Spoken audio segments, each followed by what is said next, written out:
Hi, and welcome to Real Talk, Come Follow Me. I am Ganel-Lyn, your host, and I am here with my co-host, Scott Sorensen. Hi, I'm so excited to be here. This is exciting. It is very exciting. Intro video. Intro video, so you kind of know that, one, we've already just put a disclaimer out. We are not cousins. We are not siblings. Let's start there, please. We are not married. We are friends. We have mutual respect. We are students of the scriptures, and we are pretty real. About everything. Our approach to the gospel has a... synergistic? Yeah, kind of a similar approach, which I love. So for those that don't know Scott, would you share a little bit of your why and your approach to the scriptures and where you come from? Yeah, let me share... Your little bio, your 30-second commercial. Jeez. Let's see. So as far as my professional career, I graduated from the University of Utah. The degree in economics. Did you see my... Can you handle that? It's okay. I'm good. There's a little bit of a rivalry along the Wasatch Front. Yeah. Anyway, so I did that. I'm currently in a master's program in business management and leadership. Okay, I didn't know that. Yeah. So look at. So that's my kind of my school background. Okay. As far as me though, career-wise, I've spent about 10 years in the business world after I graduated with my bachelor's. And it wasn't for me. It wasn't lighting you up. It just didn't fulfill me the way I had hoped. And so I had always had this dream to be a seminary teacher. So that's what I am. Same. My profession is a seminary teacher. We share that dream. You actually fulfilled it. You're welcome for both of us. I get to hang out with you. I love it. So I teach high school seminary.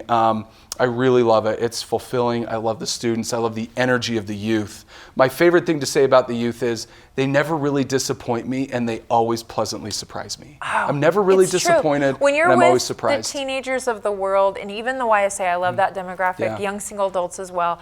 I'm hopeful for the future. We've got some strong warriors on the planet. Tell us about your personal life. So my personal life, I'm married, been married for 16 years. To a fabulous, amazing you know my individual. Wife. She's fantastic. And then I have 3 kids, a 14-year-old boy, a 12-year-old girl, and a 7-year-old boy. They're also fantastic. And so far, we generally get along fairly well. So still some young ones at home. And what's your approach if you would just if you really did have to give a 30-second commercial about your feelings about the scriptures or your approach to the gospel and how you see it, what would you say? So that's one of the things that kind of facilitated my career change. Okay. I love the scriptures. I find real relevance in them. I see them in a way where they help me through my daily life, especially and specifically the Book of Mormon. That's why I was so attracted to doing this video series with you, where we can really talk about how this book, if it was written for the last days, it should address things, or at least have answers for depression and anxiety, which I suffer from. Infertility, which you've dealt with. Yep. And a variety of all these last days kind of characteristics of pain and suffering. This book should be able to soothe and help with some of that.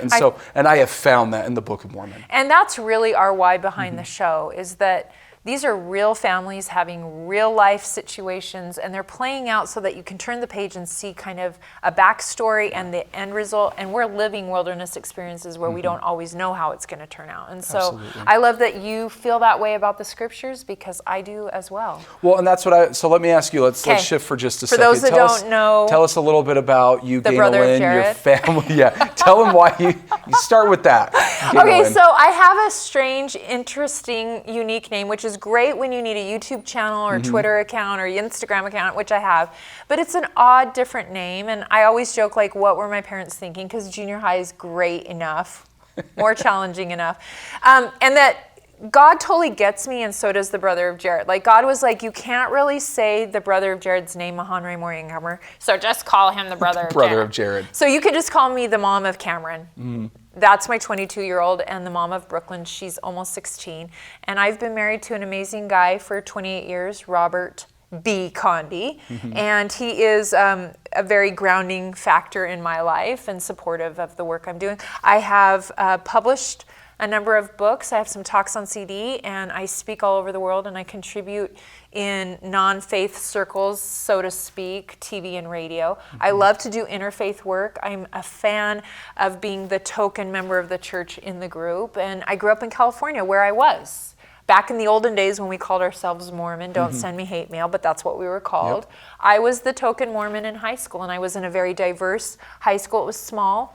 But it really framed for me knowing my faith. I would visit other churches, and I got to know how I believed through knowing other people and how they believed. And I really love still having people in my life that are different than me, that think different than me, that see the world, vote different than me. And that's why I think we both really had a shared why for this video series, that we want to show a conversation that discusses the real things facing families and individuals. We want the individuals that aren't married in a family church culture, that if you're studying the scriptures alone because you're single, we hope that you count us, Scott and I, as your scripture buddies. And that we don't have all the answers. We're not the experts I'm so glad you're saying that, because I say seminary teacher, and everyone's like, oh, so you know everything. I'm like, no. Do people want you to come to their dinner party? Because they want me to come because I bring my wife. I know, she's pretty great. She's better at stuff like that than Whatever, me. You're really good. I like talking to both of you. It's a good package team. Yeah. But I think it's important to note that we do have some scripture background in our study and our education and our profession, but we don't have all the answers. And I think there are a lot of resources out there. If you're finding our podcast or our show, it's probably because you're already seeking and you want supplemental information to help. I love it though when parents say, we're not doing a great job studying, come follow me, so I just play your episode, and that counts. And I'm thinking, if we say something that invites you to have a conversation specifically around mental health, some of the awkward, uncomfortable, we don't always want to talk about it. Those that know me know of my work in suicide prevention and depression and anxiety. My sister took her life or died by suicide. There's a lot of ways to phrase that. 5, almost 6 years ago now. And so I agree with you. I think the scriptures are messy stories, and they're real. I mean, they're real talk. And we're keeping them on the shelf, and we're not pulling them down and using them to really help. And you've been really open with me and with your students about your dealing with depression and anxiety. And that really is a last day's plague, I would say, or struggle. But I know God's given us what we need to battle it and to use it. And one of those tools or weapons is the scriptures. Absolutely. Anything else you want I would people just say, to know? Are they curious enough about us that they're going to come back? I hope so. Yeah. But I will say this. I really hope that we just help facilitate conversation and give space for the Spirit to fill in. We are not trying to overwhelm you with content, teach you how to teach anything necessarily. It's just, here may be something that you can look for in your family to start discussing. Or if you're I only teach single people. That's all I teach. None of them are married. That's really good. And so that's all I teach so I deal all day in that mindset. And they're all in this hormonal dating phase, and they all feel awkward and and so there's so many answers for that. And so really we're just trying to create an environment, help you create an environment in your home where gospel-centered discussions are natural, they're non-judgmental, they're not threatening, and they're useful. So you can draw on the powers of heaven using the scriptures and discussion to get what you need to help you navigate the difficulties in our lives. And we're clear on the optics of this. We purposefully are a man and a woman having this conversation because we often feel exactly the same way, but we'll phrase it in just a different way. We've had different life experiences. I'm a mother, you're a father, right? That I think is what I just shared with you. That's value. That's added value when we come together, we discuss the scriptures with people that may see it different than us, and that there's room for that. And I love that you really emphasized that we don't have all the answers, but I hope you'll find every episode that Scott and I try to keep it real. And that's important to us because there are a lot of resources out there, but we're hearing too often, seminary, in the work that I do speaking, where teenagers are afraid of the scriptures, adults don't understand them. They never got over that. They see them as this archaic language. Antiquated language that has no real value now.